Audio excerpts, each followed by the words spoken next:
আমরা পড়ছি স্কন্দপুরাণের বিখ্যাত রেবাখণ্ড, সেই বিপাশা নর্মদার কথা, যার কথা স্মরণ করলে সর্বপাপ থেকে এবং সর্বপাশ থেকে বা বন্ধন থেকে মানুষ মুক্ত হয়ে আত্মজ্ঞান বা ঈশ্বর জ্ঞানে পৌঁছে যেতে পারে।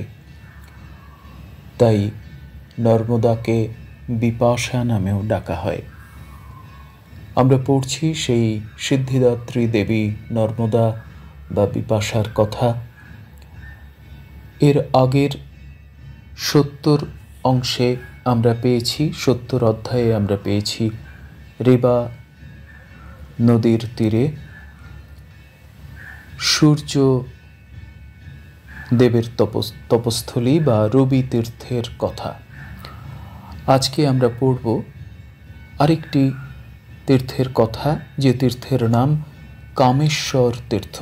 খুব ছোট্ট একটি অধ্যায়। এইখানে মহাবল গৌরী তনয় অর্থাৎ গৌরীর সন্তান তিনি তপস্যা করেছিলেন গণাধ্যক্ষ, অর্থাৎ বলা যেতে পারে যে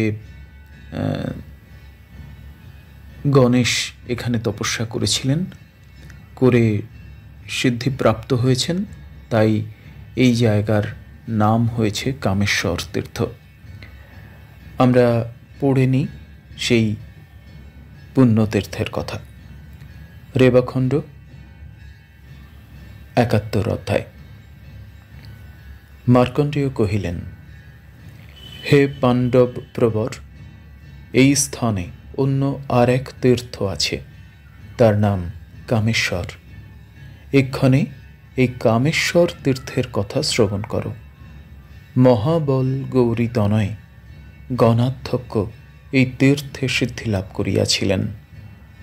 যে ভক্তিযুক্ত জিতেন্দ্রিয় মানব এই কামেশ্বর তীর্থে পঞ্চামৃতে স্নান করাইয়া ধূপ নৈবেদ্য দ্বারা জগদীশকে প্রসন্ন করে, তাহার সমস্ত পাপ বিনষ্ট হয়।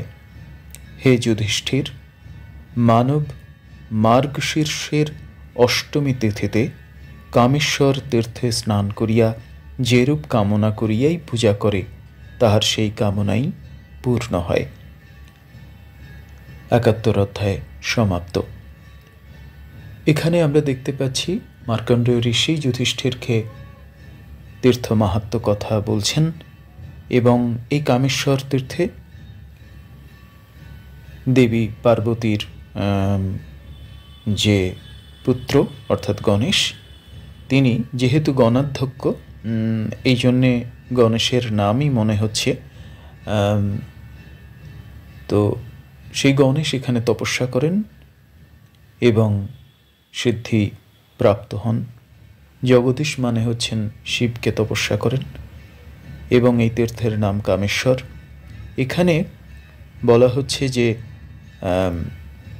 অষ্টমী তিথিতে এইখানে খুব জাগ্রত, এইখানে পূজা করে নর্মদায় স্নান করে কামেশ্বর তীর্থে পুজো করতে হয়, এবং নৈবেদ্য পঞ্চামৃতে স্নান করিয়ে ধূপ নৈবেদ্য দিয়ে মহাদেবকে পুজো করতে হয়, তাহলে তার তীর্থফল হিসেবে সকল মনস্কামনা পূর্ণ হয়।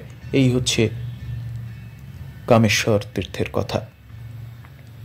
নর্মদে হর।